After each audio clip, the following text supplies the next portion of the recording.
Hello student, Shri coaching classes में आपका बहुत बहुत स्वागत है।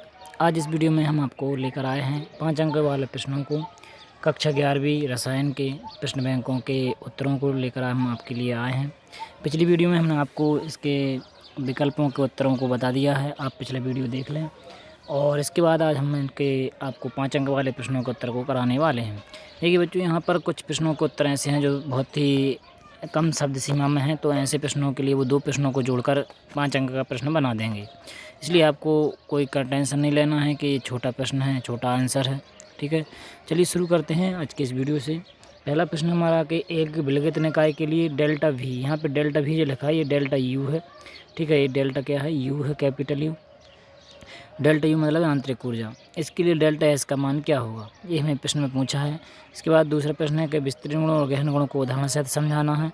और तीसरा प्रश्न हमारा है ऊष्मागतिकी का शून्य नियम क्या हो, उदासीनीकरण ऊष्मा को परिभाषित करना है। चौथा प्रश्न हमारा निम्न की परिभाषा लिखिए। तो इस टाइप के इतने ये प्रश्न हैं, तो हम इनमें कोशिश करते हैं आपको इस वीडियो को हम जो 2 पार्टों में यहाँ पे बांट लेंगे। पहले पार्ट में हम जो है पहले से 4 तक करेंगे और दूसरे पार्ट हम 5 से लेकर 8 तक के प्रश्नों को करेंगे। तो पहले प्रश्न का उत्तर हमारा आपके सामने है। प्रश्न क्रमांक पहले का उत्तर कि एक विलगित निकाय के लिए डेल्टा यू बराबर 0, तो इसके लिए डेल्टा एस का मान क्या होगा। देखिए यहाँ डेल्टा यू का मान 0 है, जिसका तात्पर्य है कि यहाँ ऊर्जा कारक की कोई भूमिका नहीं है, क्योंकि यू मतलब कोई परिवर्तन नहीं हुआ आंतरिक ऊर्जा में, इसलिए डेल्टा यू की कोई भूमिका नहीं है। डेल्टा यू बराबर 0 प्रक्रम तभी स्वतः परिवर्तित हो सकता है जब एंट्रोपी कारक प्रक्रम कराने में सहायक हो, अर्थात डेल्टा एस का मान धनात्मक होगा। तो ये पूछा आपको डेल्टा एस का मान कैसा होगा, धनात्मक। ठीक है, आपको ये उत्तर इस प्रकार से अच्छे से लिख देना है। इसके बाद हमारा प्रश्न क्रमांक 2 आता है कि विस्तीर्ण गुण और गहन गुण को उदाहरण सहित समझाना। तो प्रश्न क्रमांक दूसरे का उत्तर आपको दिख रहा होगा कि विस्तीर्ण गुण किसे कहते हैं। तो निकाय के वे गुण जो पदार्थ की मात्रा पर निर्भर करते हैं विस्तीर्ण गुण या मात्रात्मक गुण कहलाते हैं। इसको मात्रात्मक गुण भी कहते हैं, जैसे कि हमारे द्रव्यमान है, आयतन है, ऊष्माधारिता, ये सब क्या है, मात्रात्मक गुण है जो पदार्थ की मात्रा पर निर्भर करते हैं। द्रव्यमान देखिए निर्भर करता है मात्रा पर, जितनी मात्रा लेंगे उतना ज़्यादा द्रव्यमान होगा। ठीक है, तो इस टाइप से इन मात्रा पर निर्भर करते हैं। गहन गुण क्या होते हैं, तो निकाय के वे गुण होते हैं जो पदार्थ की मात्रा पर निर्भर नहीं करते। ठीक है, यह गुण विशिष्ट गुण कहलाते हैं और गहन गुण भी कहलाते हैं। जैसे कि ताप, आप कमरे में हैं, कमरे के आप किसी भी कोने का ताप लें, ताप उतना ही निकलेगा। अगर 25 डिग्री सेल्सियस है तो 25 ही रहेगा, चाहे आप कोने का ताप लें चाहे पूरे कमरे का लें।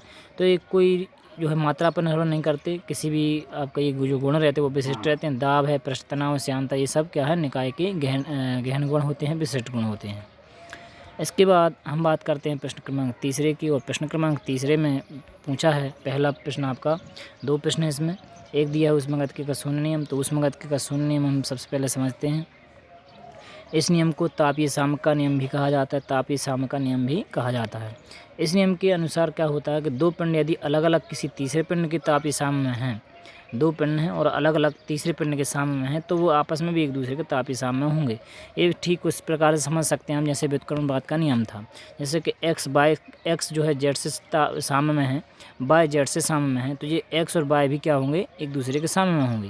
तो यहाँ पर अतः नियम निकलता है एक्स और बाय भी आपस में क्या होंगे, साम्य में होंगे। ये इसका तीसरा नियम था, जिसे हम ऊष्मागतिकी का शून्य नियम कहते हैं। तीसरा नियम नहीं, इसको हम क्या कहेंगे, शून्य नियम कहेंगे।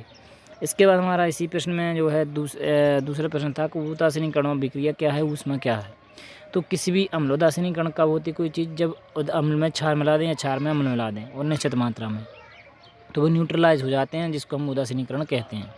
तो इस प्रकार से जो ऊष्मा निकलती है उसे हम उदासीनीकरण ऊष्मा कहते हैं। तो देखिए, किसी भी अम्ल की 1 ग्राम तुल्यांक मात्रा को किसी भी क्षार की 1 ग्राम तुल्यांक मात्रा से तनु विलयनों में उदासीन करने में जितनी ऊष्मा उत्पन्न होती है, ये आपको यहाँ हटा देना है सब, जितनी ऊष्मा उत्पन्न होती है उसको उदासीनीकरण ऊष्मा कहा जाता है।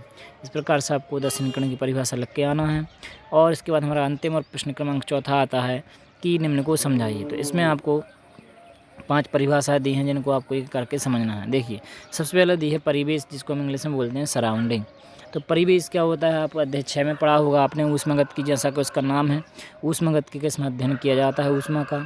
तो निकाय को छोड़कर ब्रह्मांड का जो शेष भाग होता है वो परिवेश कहलाता है। निकाय किसको कहते हैं, जिसका हम अध्ययन करते हैं। तो उसको छोड़कर, जिसका हम अध्ययन कर रहे हैं उसको छोड़कर चारों तरफ का आवरण क्या कहलाता है, उसका परिवेश कहलाता है।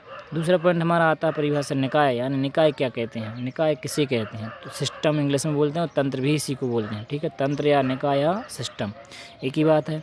तो ब्रह्मांड का वह भाग जो ऊष्मागतिकी के अध्ययन के लिए चुना जाता है, अर्थात जिस पर परीक्षण होते हैं, प्रैक्टिकल होते हैं, क्या कहलाता है? निकाय कहलाता है। इसके बाद हमारा तीसरी परिभाषा आती है कि बंद निकाय क्या है। तो जैसा कि उसके नाम से समझ में आ रहा है आपको, बंद निकाय जो कि बंद होगा। तो जो निकाय अपने परिवेश के साथ ऊर्जा का तो विनिमय कर सकता है, किसका कर सकता है? ऊर्जा का तो विनिमय कर सकता है, परंतु द्रव्य का नहीं। द्रव्य मतलब पदार्थ का विनिमय नहीं कर सकता ये, ठीक है। तो ऐसे निकाय क्या कहलाते हैं? सव्रत निकाय, सव्रंत निकाय या बंद निकाय कहलाते हैं। जैसे कि मान लीजिए स्टील के बंद डिब्बे में आपका ढका हुआ जो है दूध रखा हुआ है, स्टील का एक पात्र है उसमें दूध रखा हुआ है, वो भी कैसा? बंद। आपने ढक दिया किसी चीज़ से, तो ऐसे निकाय को हम कहेंगे बंद निकाय, क्योंकि इसमें से ऊष्मा तो निकल जाएगी, मतलब वो दूध जो गर्म है अगर, तो वो ठंडा तो हो जाएगा लेकिन दूध उतना ही बना रहेगा, ठीक है। ऐसे निकाय को हम क्या कहेंगे? बंद निकाय कहेंगे। इसके बाद हमारा आता है चौथा निकाय कि खुला निकाय। तो उसके नाम से समझ में आ रहा है, इसमें जैसे बंद पात्र में आपका जैसे कि आपका पात्र है और उसमें आपको दूध रखा हुआ है और पात्र ढका नहीं है, खुला है, तो इस प्रकार से क्या होगा? ऊर्जा भी निकलेगी और द्रव्यमान भी निकलेगा। तो जो निकाय अपने परिवेश के साथ द्रव्य और ऊर्जा दोनों का विनिमय कर सकता है, विवृत निकाय या खुला निकाय कहलाता है। उदाहरण के लिए खुले बीकर में लिया गया जल, यह परिवेश से द्रव्य यानी वाष्प और ऊर्जा यानी ऊष्मा दोनों का ही विनिमय कर सकता है। इसके बाद हमारी अंतिम परिभाषा आती है पांचवी, आंतरिक ऊर्जा। आंतरिक ऊर्जा उसके नाम समझ में आ रहा है, जो कि हमारे अंदर पाई जाती है, किसी भी पदार्थ के अंदर होती है पहले से ही, उस ऊर्जा को हम आंतरिक ऊर्जा कहते हैं। तो निश्चित परिस्थितियों में किसी निकाय में ऊर्जा की एक निश्चित मात्रा उपस्थित होती है, जो उसके पदार्थ की प्रकृति, मात्रा तथा उसके ताप, दाब और आयतन पर निर्भर करती है। निश्चित परिस्थितियों में किसी निकाय में उपस्थित ऊर्जा की कुल मात्रा उसकी आंतरिक ऊर्जा कहलाती है। इसके अलावा और भी कई परिभाषाएं आंतरिक ऊर्जा की, तो आप सही जो भी आपको लगे, आपको सरल लगे, वो आप कर सकते हैं। इसके अलावा एक परिभाषा ये भी है, वैसे आप परिभाषा को यहाँ पर जो है लिखी हुई है ये भी लिख सकते हैं। तो किसी पदार्थ के निकाय की आंतरिक ऊर्जा का वास्तविक मान ज्ञात नहीं है, परंतु किसी भौतिक और रासायनिक प्रक्रम में होने वाले ऊर्जा परिवर्तन के द्वारा उसको ज्ञात किया जा सकता है। मतलब इसको आंतरिक ऊर्जा परिवर्तन के रूप में हम इसको ज्ञात कर सकते हैं। मानो किसी निकाय की प्रारंभिक में और अंतिम अवस्था में ऊर्जा क्रमशः क्या है? E1 E2 है। तो आंतरिक जो ऊर्जा में परिवर्तन क्या हो जाएगा? Delta E. तो आंतरिक ऊर्जा में परिवर्तन डेल्टा ई हो तो डेल्टा ई बराबर हो जाएगा E2 - E1।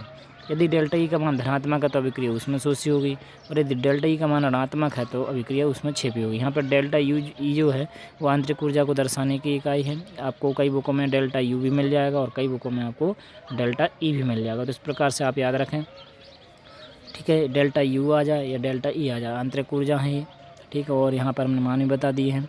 तो आज की वीडियो में हमने यहाँ प्रश्न क्रमांक 4 तक के प्रश्नों को अपलोड किया है और कवर किया है। अगली वीडियो में हम जल्दी ही लेकर आएंगे आपके लिए, और 5 से लेकर 8 तक के प्रश्नों को मतलब पूरा वीडियो हम आपको कंप्लीट देंगे।